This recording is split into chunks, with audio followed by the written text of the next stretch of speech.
또 예전에는 뭐 서울에서 비 맞으면 큰일 나는 줄 알았어요. 산성비야 막 그랬단 말이에요. 또 산성비하고 대머리하고는 상관없어요. 그거 다 유전이에요, 유전. 예전이랑 지금만 비교하면 서울 공기 언제가 더 좋았겠어요.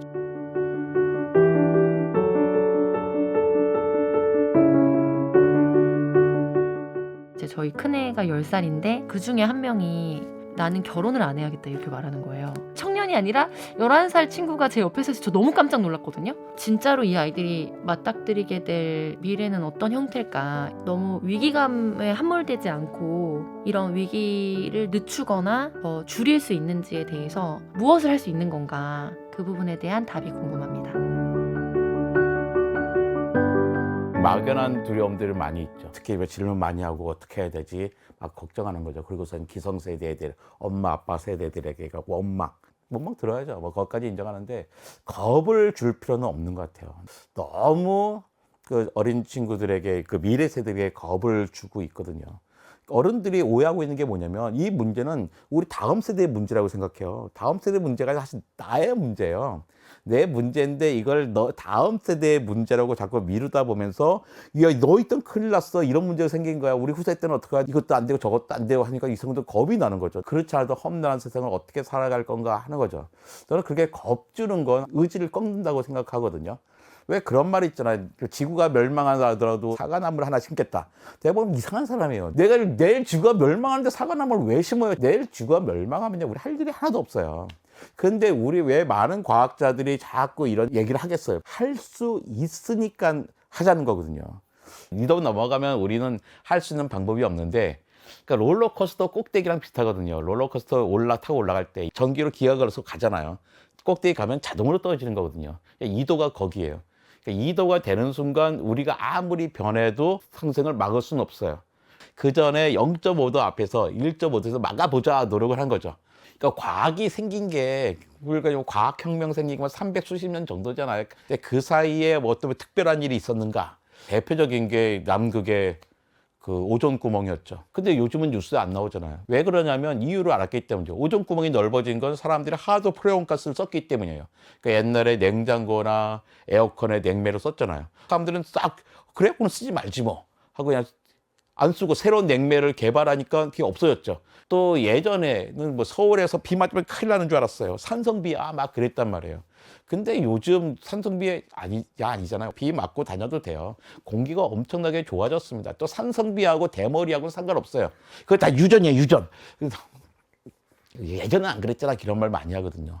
미세먼지 예전엔 안 그랬잖아, 요즘 너무 심한 것 같아요. 그런데 예전이랑 지금만 비교하면 서울 공기 언제가 더 좋았겠어요? 1990년대가 좋겠습니까? 지금이 좋겠습니까? 지금이 훨씬 좋죠.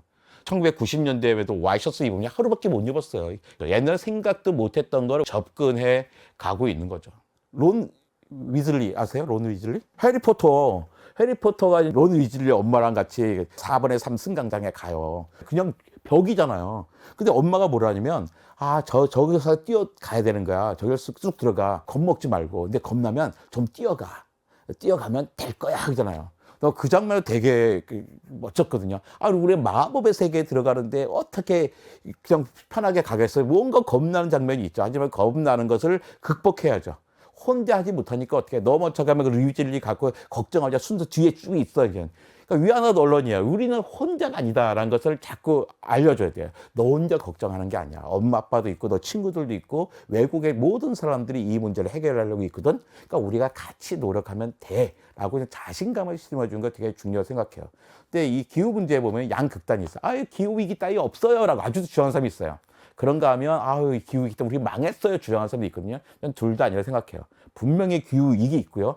근데 우리 망하지 않고 이거 충분히 극복할 수 있습니다. 호모 사피엔스가 30만 년을 버텨온 사람들이에요. 그 많은 것들을 다 이겨내면서 충분히 할 수 있을 거라 믿습니다. 구체적으로 할 수 있는 것들이 있어요. 제일 중요한 거요. 대중교통 이용하는 겁니다.